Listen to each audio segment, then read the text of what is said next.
यदि आपके जीवन में है, श्रेष्ठ संस्कार यदि आपकी जिंदगी में है, तो आपने जो शिक्षा ग्रहण करी है, आपके पास में जो धन आया है, संपदा आई है, जो शिक्षा आई है, आपके भीतर का संस्कार, आपको शिक्षा और धन के साथ में यदि संस्कार का मिश्रण हो जाता है, तो आप जगत के वो स्त्री, वो पुरुष बन जाते हो जो जीते जी तो पुजाते ही हो, मरने के बाद भी पुजाते हो। संस्कार का पुट उस शिक्षा में, संस्कार का पुट उस धन में हमको और आपको एक ऊर्जा प्रदान करता है,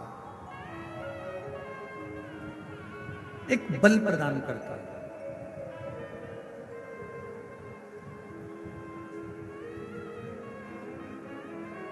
कल कथा में कहा था, और हम फिर निवेदन करेंगे आपसे, आपकी जिंदगी में एक बात हमेशा उतार कर रखना। किसी को आप 1 रुपये दान नहीं कर सकते, बिल्कुल मत करो। किसी को आप अठन्नी नहीं दे सकते, बिल्कुल मत दो।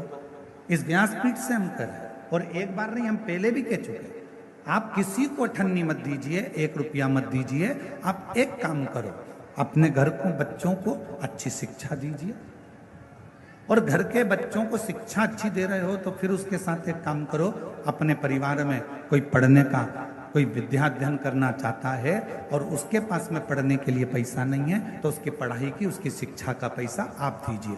और अगर घर में भी अगर बच्चे अच्छे पढ़ रहे हैं और पैसा है, तो पड़ोस में देखो कि कोई शिक्षा अध्ययन करने वाला हो और उसके पास धन नहीं है, तो उसकी शिक्षा का खर्चा आप उठाइए।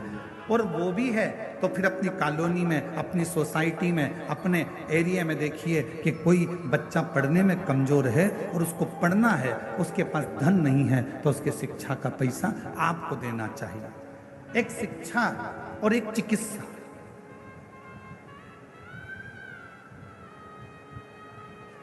एक शिक्षा और एक चिकित्सा, ये जिंदगी में जितना बन सकता है अच्छे के माध्यम से, अच्छे कर्म के माध्यम से बांटते जाओ। और मत बुरे कर्म कर बंदे, वरना पछताएगा।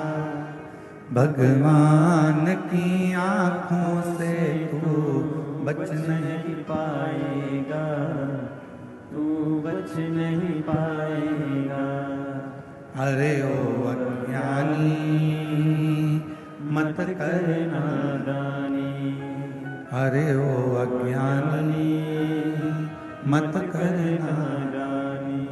तेरे कर्म का फल भी तू ही पाएगा, जैसा किया तूने तेरे आगे आएगा।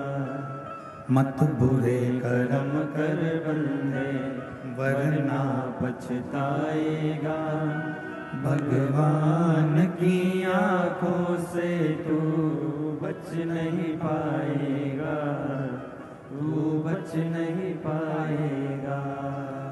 अरे ओ अज्ञानी, मत कर नादानी।